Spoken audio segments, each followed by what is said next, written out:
پڑھتے رہو تم اپنے آقا پر درود، ہے فرشتوں کا وظیفہ الصلاۃ والسلام۔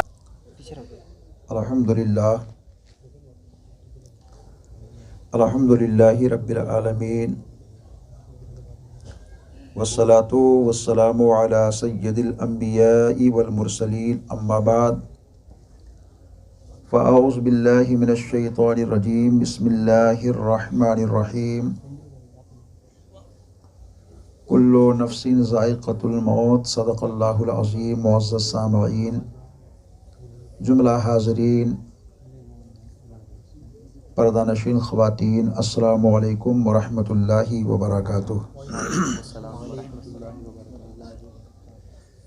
آئیے ہم اور مل کر اپنی اور ساری کائنات کے مرکز عقیدت انیس الغریبین جان عالمین حضور رحمۃ للعالمین کے دربار پرحسین میں انتہائی ادب و احترام کے ساتھ درود پاک کی ڈالی کو عشق و محبت کی تھالی میں سجا کر حضور کی بارگاہ میں نظر کریں اور جی لگا کر پڑھیں، اللہم صلی علی سیدنا مولانا محمد بارک وسلم، صلاۃ و سلام علیک یا رسول اللہ صلی اللہ علیہ وآلہ وصحبہ وسلم۔ منا علینا ربنا اذ بعث محمدا ایدہ بایدہ ایدنا باحمدا، ارسلہ مبشرا ارسلہ ممجدا، صلو علیہ دائما صلو علیہ سرمدا۔ ایک بار اور درود پاک کے سوغات کو پیش کیجئے، پڑھیے، اللہم صلی علی سیدنا مولانا محمد بارک وسلم، صلاۃ و سلام علیک یا حبیب اللہ صلی اللہ علیہ وآلہ وصحبہ وسلم۔ لی خمسۃ اطفی بہا حر الوباء الحاتمہ، المصطفیٰ والمرتضیٰ وبناہما والفاطمہ۔ غوث اعظم بمن بے سر و ساما مدد، قبلہ دی مدد کعبہ ایما مدد۔ قادریم نعرے یا غوث اعظم می زنم، دمز شیخ احمد رضا خاں قطب عالم می زنم۔ قادریم و چشتیم نعرے یا مرشد می زنم، دمز شیخ شعیب الاولیاء و تاج الشریعہ و مفتی اعظم می زنم۔ واہ کیا مرتبہ اے غوث ہے بالا تیرا، واہ کیا مرتبہ اے غوث ہے بالا تیرا، اونچے اونچوں کے سروں سے قدم اعلیٰ تیرا۔ سر بھلا کیا کوئی جانے کی ہے کیسا تیرا، سر بھلا کیا کوئی جانے کی ہے کیسا تیرا، اولیاء ملتے ہیں آنکھیں وہ ہے طلبہ تیرا۔ کیا دبے جس پہ حمایت کا ہو پنجہ تیرا، کیا دبے جس پہ حمایت کا ہو پنجہ تیرا، شیر کو خطرے میں لاتا نہیں کتا تیرا۔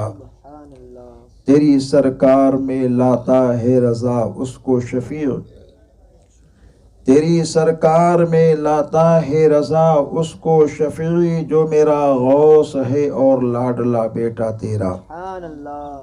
حضرات، یہ مہینہ جو چل رہا ہے، پیران پیر روشن ضمیر حضور سیدنا غوث اعظم دستگیر رضی اللہ تعالیٰ عنہ کی یادوں کا، ان کی نیازوں کا، ان کی بارگاہ میں خراج خصوصیت کے ساتھ پیش کرنے کا چل رہا ہے۔ اس ماہ مکرم کے اندر جگہ جگہ عاشقان اولیاء حضور پیران پیر غوث اعظم دستگیر شیخ عبد القادر جیلانی پیر لاسانی محی الدین سبحانی غوث اعظم بغدادی رضی اللہ تعالیٰ عنہ کی بارگاہ میں اپنے اپنے طور پر ذکر کر کے فیض کو حاصل کرتے ہیں اور انشاءاللہ صبح قیامت تک کرتے رہیں گے۔ سرکار پیر پیرا میرے میرا شاہ جیلا کی شان بہت ہی اعلیٰ اور بالا ہے، جبھی تو میرے اور آپ کے مفتی اعظم عالم یہ کہتے ہیں، کھلا میرے دل کی کلی غوث اعظم، مٹا قلب کی بے کلی غوث اعظم، اور آگے کہتے ہیں کرم غوث اعظم، کرم غوث اعظم، ہمارا بھی رکھو بھرم غوث اعظم، یہ سر، یہ آنکھیں، یہ جگر ہیں حاضر، جہاں چاہو رکھو قدم غوث اعظم۔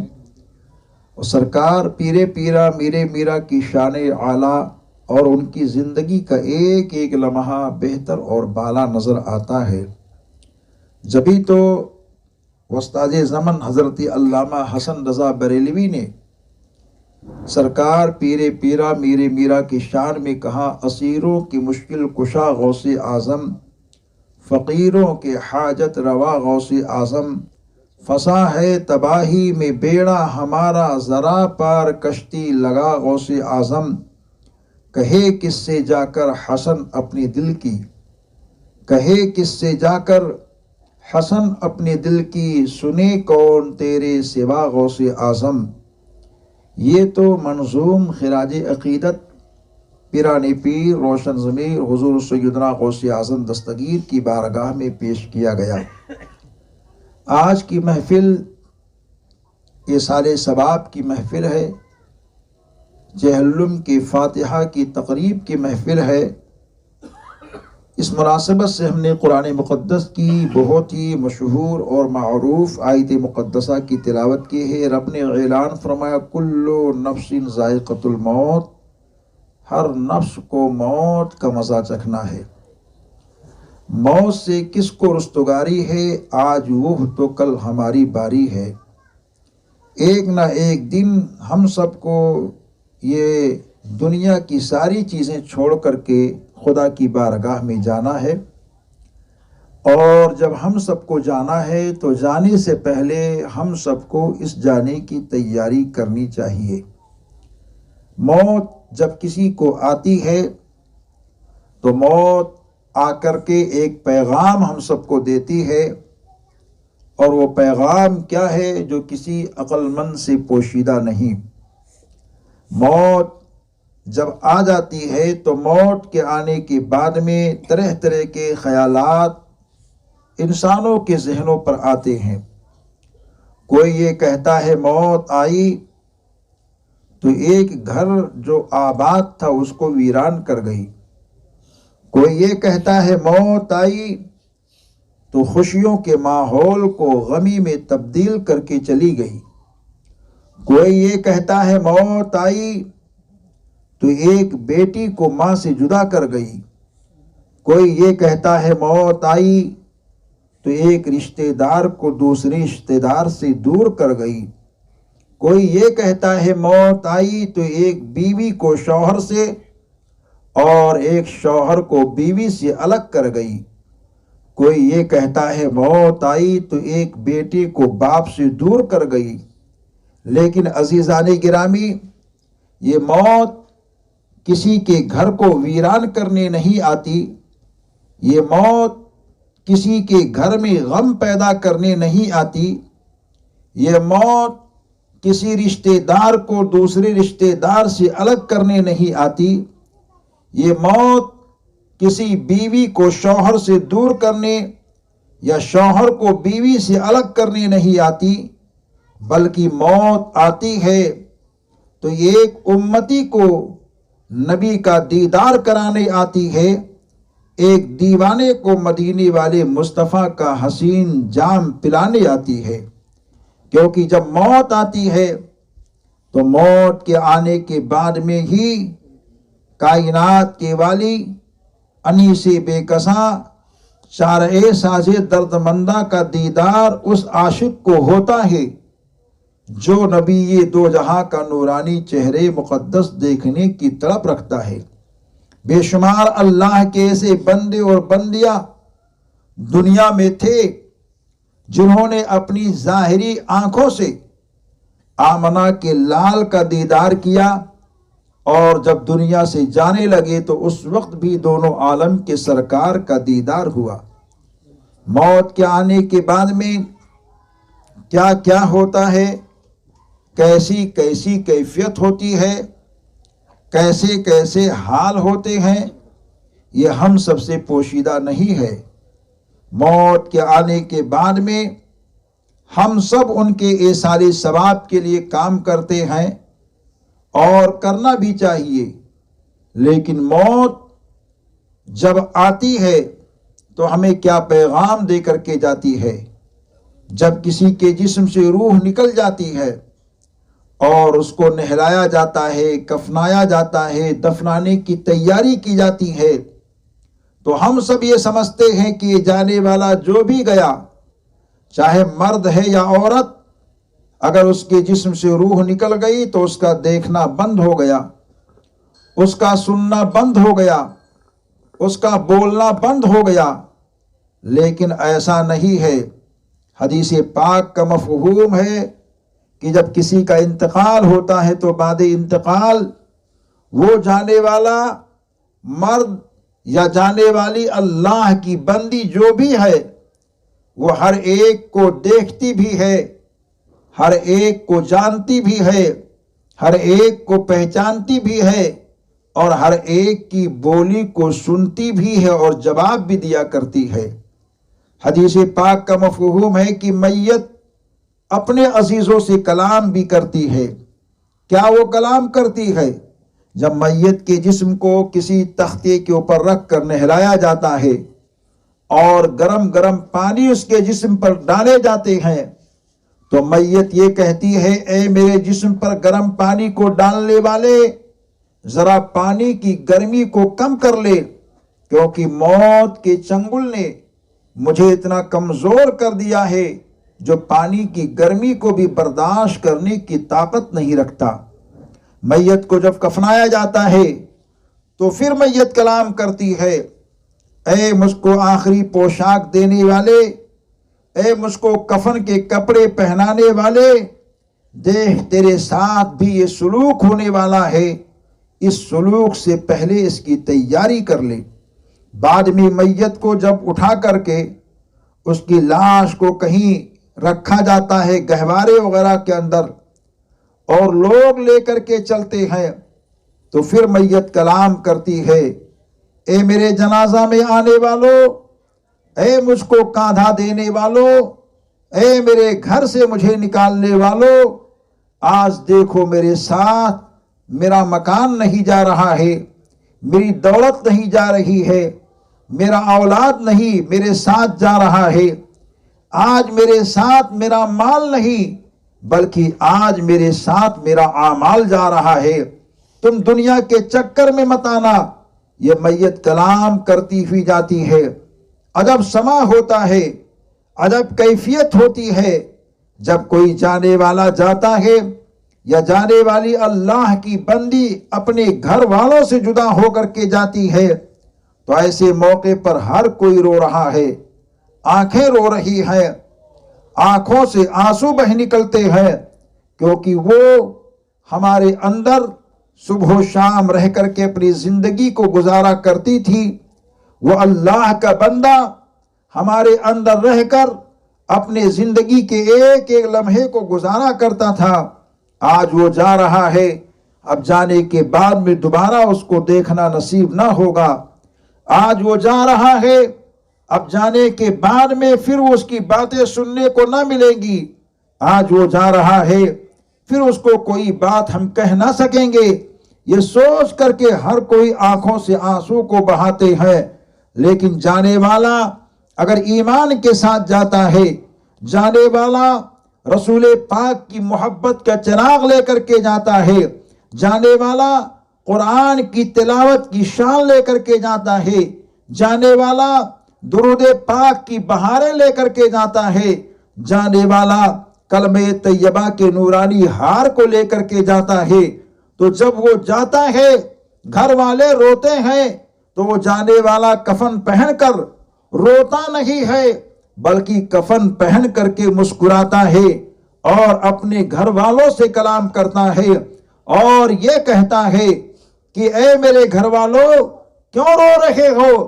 تم اس وجہ سے رو رہے ہو کہ میں جا رہا ہوں، تم اس وجہ سے رو رہے ہو کہ میں تم سے دور ہو رہا ہوں، لیکن آج میری شان تو یہ ہے کہ لحد میں آقا کی دید ہوگی، میں سج کے گھر سے نکل رہا ہوں، لحد میں آقا کی دید ہوگی، میں سج کے گھر سے نکل رہا ہوں۔ میرے عزیزو، یہ رونا کیسا، مکان ہی تو بدل رہا ہوں۔ اے میرے گھر والوں، روتے کیوں ہو؟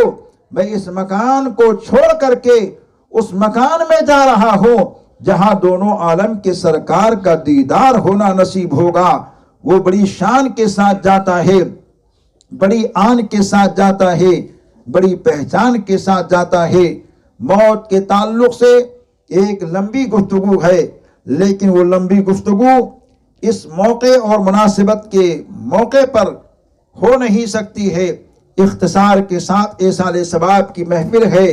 حدیث پاک کا مفہوم میں پیش کرنا چاہتا ہوں۔ میرے آقا ارشاد فرماتے ہیں، میری امت امت مرحومہ ہے، جب یہ قبر میں داخل ہوگی تو اس کے اوپر گناہ ہوگا، لیکن جب یہ قبر سے نکلے گی تو اس کے اوپر گناہ نہیں ہوگا۔ صحابہ نے عرض کی، یا رسول اللہ کیوں؟ تو آقا ارشاد فرماتے ہیں، باستغفار المومنین، لوگوں کی دعاؤں کی وجہ سے اللہ تعالیٰ اس کے تمام خطاؤں کو معاف فرما دے گا۔ جب کسی کا انتقال ہو جاتا ہے تو بعد انتقال روحیں اپنے منزلوں کی جانب آتی ہیں، اور وہ آنے کا ماحول یہ ہوتا ہے، آنے کی کیفیت یہ ہوتی ہے۔ حدیث پاک میں ہے کہ مومن کی روح چند راتوں میں اپنے گھروں کی جانب آتی ہے، جیسے شب قدر کی رات ہے، شب برات کی رات ہے، شب جمعہ کی رات ہے، عید و بقرعید کی رات ہے۔ ان راتوں میں روحیں آتی ہیں اور اپنے گھر والوں سے کچھ گفتگو کرتی ہیں، اور ایک روایت میں ہے کہ انتقال کے بعد سے لے کر 40 دن تک روح ہر دن اپنے گھر آتی ہے اور اپنے گھر والوں سے کلام کرتی ہے، اپنے گھر والوں کے حال کو دیکھ کر کے دعائیں بھی دیتی ہے۔ روح کیا کہتی ہے؟ مکان کے دروازے کے سامنے آ کر کے روح یہ کہتی ہے، میرے عزیزو، اے میرے گھر والوں، میرے لیے کچھ ایصال ثواب کرو، میرے لیے قرآن کی تلاوت کرو، میرے لیے کلمہ طیبہ کو پڑھو، میرے لیے اچھے کام کرو۔ اگر گھر والے ایصال ثواب کرتے ہیں، قرآن کی تلاوت کرتے ہیں، ذکر و اذکار کرتے ہیں، تو روح اپنے منزل کی جانب جب واپس لوٹتی ہے تو دعا دیتی ہوئی جاتی، اللہ تمہیں آباد رکھے، اللہ تمہیں شاد رکھے، اللہ تمہیں مکمل طور پر خوشحالی کی بہاریں نصیب فرمائے۔ یہ روحوں کی دعا ہوتی ہے۔ لیکن جن گھروں میں ایصال ثواب نہیں ہوتا اور مرحومین کے لیے تلاوت نہیں ہوتی ہے، ذکر و اذکار نہیں ہوتا ہے، تو روح یہ کہہ کر کے جاتی ہے، جس طرح تم مجھے بھول گئے تمہاری آل و اولاد تم کو بھول جائے۔ بہرکیف روح جو ہو اپنے گھر کے دروازے پر آ کر کے اس طرح اپنے گھر والوں سے کہتی ہے، اور انتقال کے بعد میں مومن کی روح اور مومنہ کی روح اپنے گھر والوں کے لیے دعائے خیر بھی کیا کرتی ہے۔ ایصال ثواب کی محفل ہے، تو مرحومہ کے ایصال ثواب کے لیے ہم سب کو جتنا ہو سکے ایصال ثواب کا کام کریں۔ آپ یہاں بیٹھے ہوئے ہیں، مرحومہ کی روح حاضر ہو کر اس منظر کو دیکھ کر خوشیوں میں جھوم رہی ہوگی، اور ہم سب کے حق میں دعائے خیر بھی کر رہی ہوگی۔ سبحان اللہ، الحمدللہ، اللہ اکبر، کلمہ طیبہ، درود شریف یا قرآن مقدس کی تلاوت جب ہوتی ہے تو یہ ساری چیزیں مرحوم یا مرحومہ کو اللہ تعالی نصیب فرماتا ہے۔